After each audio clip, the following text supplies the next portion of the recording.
मंगलाचरण करते हैं। ओम अज्ञानतिमिरान्धस्य ज्ञानाञ्जनशलाकया चक्षुरुन्मीलितं येन तस्मै श्रीगुरुवे नमः। श्रीचैतन्यमनोभीष्टं स्थापितं येन भूतले स्वयं रूप कदा मह्यं ददाति स्वपदान्तिकम्। वन्देऽहं श्रीगुरौ श्रीयुतापदकमलं श्रीगुरून् वैष्णवांश्च श्रीरूपं साग्रजातं सहगण रघुनाथान्वितं तं सजीवं साद्वैतं सावधूतं परिजनसहितं कृष्णचैतन्यदेवं श्री राधा कृष्ण पादान सहगण ललिता श्री विशाखान्वितांश नमो ओम विष्णुपादाय कृष्ण पृष्ठाय भूतले श्रीमते भक्ति वेदांत स्वामी निति नामने नमस्ते सारस्वते देवे गौरवाणी चारिणे निर्विशेष शून्यवादी पाश्चात्य देशतारिणे।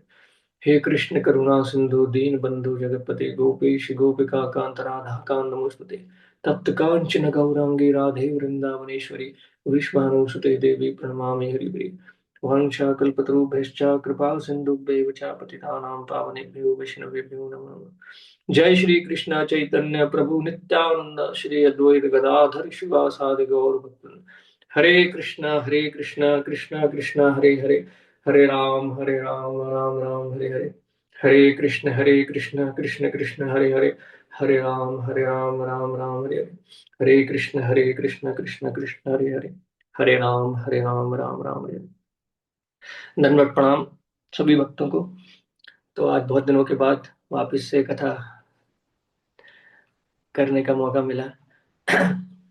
Thank you all the assembled devotees, please allow me to speak. नए जन्म के बाद तो आज हम पावर ऑफ एसोसिएशन पे बात करेंगे।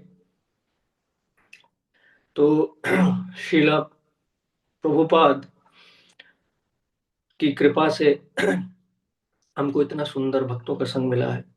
तो श्रीमद् भागवतम 4:30-34 में श्रील प्रभुपाद बताते हैं, प्रचेतास कोट करते हैं श्लोक, तुल्याम लवेनापि न स्वर्गम न पुनर्भवम भगवत भक्ति संगस्य मर्त्यानाम किमुताशिषा। ये श्लोक इतना इम्पोर्टेंट है। इसमें ये बता रहे हैं कि कंपैरिजन कर रहे हैं कि एक जो वैष्णव होता है, शुद्ध भक्त होता है, उसका उसका संग उसका संग जो है वो कंपेरेबल ही नहीं है। वास्तव में वो ये बताना चाह रहे हैं, तुल्याम लवेनापि, सेकंड का छठवां हिस्सा भी अगर आप किसी वैष्णव का संग करते हो तो वो मटेरियल वर्ल्ड में जो भी सबसे बड़ी वस्तु है, जैसे कि स्वर्ग का पूरा जीवन, मुक्ति भी उसके कंपैरिजन में भी नहीं आती, क्योंकि वो मटेरियल वर्ल्ड का है ही नहीं। और ऐसा क्यों कहा है? क्योंकि भक्तों के हृदय में भगवान वास करते हैं, यानी कि भक्त is a carrier of Krishna. तो वो जहां जाता है वो मर्सी लेके जाता है। इसलिए ये सबसे ऊंची गिफ्ट है कि आपको भक्तों का संग मिल जाए। हम अपने श्रील प्रभुपाद को देख सकते हैं कि सिंगल हैंडेडली एक अकेले व्यक्ति पूरी दुनिया को भगवत धाम प्राप्ति के लिए गेट खोल दिया और हजारों हजारों की आर्मी बना के रख दी भक्तों की, और वो भी प्रचार कर रहे हैं। तो श्रील प्रभुपाद का सबसे बड़ा उपहार, बहुत सारे उपहार है भक्तों का संग, सबसे बड़ा उपहार है श्रीमद् भागवतम, उनकी बुक्स। और तो श्रीमद् भागवतम का ट्रांसलेशन ही प्रभुपाद ने ये राधा दामोदर में स्टार्ट किया था। ये उनका लाइफ एंड सोल गोल बन गया था कि ये भक्ति का प्रचार करने के लिए श्रीमद् भागवतम का ट्रांसलेशन कितना जरूरी है। तो हम भागवतम के माध्यम से समझने का प्रयास करेंगे। 12 स्कंद हैं भागवतम में। प्रभुपाद ने अपने जीवन काल में पृथ्वी में 10th कैंटो के 13 चैप्टर तक ट्रांसलेशन दिया था। तो कैंटो 1 और कैंटो 2 में हम सीख सकते हैं glories of power of association. जैसे आप देखें तो फर्स्ट एंड सेकंड कैंटो में दो पर्सनालिटीज हैं, दोनों इनकारनेशन है, बुद्धदेव, बुद्ध जी और व्यासदेव। तो बुद्धदेव जो है दोनों कंफ्यूज हैं अपनी प्रिलिमिनरी स्टेट में, और एक जो मार्ग चुनते हैं बिना एसोसिएशन के, तो उसका रिजल्ट क्या निकलता है? वॉइडिज्म, इम्पर्सनलिज्म, बुद्धिज्म, जीरो। और दूसरे जो है व्यासदेव, वो भी भगवान के इनकारनेशन है, ही इज ऑल्सो कंफ्यूज। लेकिन वो क्या करते हैं? He surrendered to a pure devotee, association with Narad Muni. और रिजल्ट क्या होता है? श्रीमद् भागवतम प्रमाणम अमलम। तो थर्ड कैंटो में हम आते हैं, तो थर्ड कैंटो में हम देखते हैं कि एसोसिएशन में करना क्या है, what to do in the association. Kapil Muni और देवहूति माता के संवाद से हम देखते हैं कि when you associate what you should do, आप सबमिसिव होके, ईगर होके श्रवण करें। थर्ड कैंटो से हमको ये सीख मिलती है, you should be eager to hear. जैसे आप जर्नी विद इन पढ़ेंगे, परम पूज्य राधानाथ महाराज की बुक है, तो उसमें वो एक चैप्टर है डोरोथी के नाम से। उसमें बहुत सुंदर डिस्क्रिप्शन है कि कैसे एक माता जी हैं जो बहुत मटेरियलिस्टिकली इन्वॉल्व हैं, और अपनी एयरपोर्ट पे उनकी फ्लाइट डिले हो जाती है तो he she was shouting like anything, और सब पर चिल्ला रही हैं वो, क्योंकि उनको बहुत जरूरी काम था और फ्लाइट डिले हो गई है। तो वो वहां पर महाराज को देखती हैं, तो महाराज से जब उनका संवाद होता है तो कुछ घंटे के बाद शी स्टार्टेड चैंटिंग। आप पढ़ोगे वो चैप्टर जर्नी विद इन में, बहुत सुंदर डिस्क्रिप्शन है। मतलब आप थोड़ा सा भी संपर्क करते हैं साधु का, और अगर आप ईगर हैं सुनने के लिए, तो रिजल्ट क्या होगा, ये होगा कि आप किसी भी वर्ल्ड में हो, किसी भी लाइफ में हो, आपको बेस्ट चीज जो है भगवत भक्ति, वो आपको मिल जाएगी बहुत आसानी से। सिर्फ ईगरनेस होना चाहिए और सबमिशन थोड़ा। अदरवाइज एसोसिएशन तो धृतराष्ट्र ने भी किया था, दुर्योधन ने भी किया था, स्वयं भगवान का सभी, और भीष्म पितामह और विदुर जी का भी, बट रिजल्ट वाज डिफरेंट। ऐसे ही हम देखते हैं कि परम पूज्य राधा गोविंद महाराज जी, अभी एक लेक्चर में बताया उन्होंने कि कैसे दुबई में वो एक फ्लाइट में उनको बोर्ड करना था, तो वो 8 घंटे का लेओवर था वहां पर दुबई में। तो राधा गोविंद महाराज जी वॉज डूइंग चैंटिंग, एक ही जगह पर बैठ के चैंटिंग कर रहे थे। अब वहां पर नमाज का जब समय होता है तो लोग वहां नमाज करते हैं, उठते हैं, बैठते हैं, थोड़ा सा योगिक पोस्चर टाइप का कुछ रहता है, तो वो सब उसमें, लेकिन महाराज अपने चुपचाप बैठ के एक ही आसन पे माला कर रहे थे। तो वहां पर एक मुस्लिम ऑफिसर थे, उनकी नजर पड़ी उनके ऊपर। वो देख रहे थे बहुत देर से कि ये व्यक्ति एक ही जगह बैठ के कुछ बीट्स पे जप कर रहा है और खाना भी नहीं खा रहा, कुछ नहीं कर रहा, 4-5 घंटे हो। तो उन्होंने एक असिस्टेंट को भेजकर उनको बुलवाया। तो Radha Govind Maharaj was not interested, but he went, और उन्होंने पूछा कि आप हिंदू हो? तो महाराज जी बोले हाँ हम हिंदू। तो उसने सीधा प्रश्न किया कि मैंने तो सुना है कि आप पत्थर की पूजा करते हैं। तो राधा गोविंद महाराज जी एकदम से स्ट्रेट फॉरवर्डली होकर, नहीं हम पत्थर की पूजा नहीं करते। नहीं, मैंने सुना है आप पत्थर की पूजा करते हैं, हिंदू लोग तो पत्थर की पूजा करते हैं। तो महाराज कहते हैं कि क्यों पत्थर की पूजा करेंगे, मैं तो उस पत्थर पे ही खड़ा हूँ, अगर पत्थर की पूजा करते तो मैं खड़ा क्यों होता पत्थर पे पैर रखकर। फिर भी वो इंसिस्ट करके पूछता है कि नहीं, मैं हमने सुना है कि आप पत्थर, वो कहते, तो फिर महाराज कहते हैं हम पत्थर की पूजा नहीं करते, हम पत्थर में भगवान की पूजा करते हैं। अच्छा, और कैसे? कहते हैं हमारे शास्त्रों में वर्णन है भगवान का, मुख कितना सुंदर है, उनके नेत्र कितने सुंदर हैं, वो मोर मुकुट पहनते हैं, बांसुरी धारण करते हैं। तो डिस्क्रिप्शन देने लगे महाराज। अभी वो डिस्क्रिप्शन सुन के वो थोड़ा सा हैरान होता है, वो कहता है कि तो आप लोग मतलब पत्थर में उसको हम आकार देते हैं शास्त्रों के अनुसार, फिर हम उसकी पूजा करते हैं प्राण प्रतिष्ठा के बाद। तो अभी ये सुनता है वो, तो उसको थोड़ा सा नमाज का समय होता है तो फिर से वो नमाज करने लग जाता है। अभी फिर उठता है तो महाराज को मौका मिल जाता है, महाराज कहते हैं कि फिर मैं भी उससे एक प्रश्न पूछता हूँ। कहते अभी आप क्या कर रहे थे? कहते मैं नमाज अदा कर रहा था। तो नमाज अदा करना मतलब प्रार्थना करना। तो वो बोलते हैं कि महाराज बोलते हैं अभी आपको यकीन है कि आपकी बात सुन रहे हो? तो वो बोलता है कि हाँ बिल्कुल यकीन है, क्यों नहीं सुनेंगे, नहीं तो मैं करता ही क्यों प्रार्थना। तो वो कहते हैं आप प्रार्थना करते तो सुनते हैं, तो कैसे सुनते हैं? तो वो झुंझला के बोलता है कि तुम कैसे सुनते हो? तो बोले हम कान से सुनते हैं। तो एकदम से उसकी जवान लड़खड़ा देता, हाँ तो ठीक है बोलो।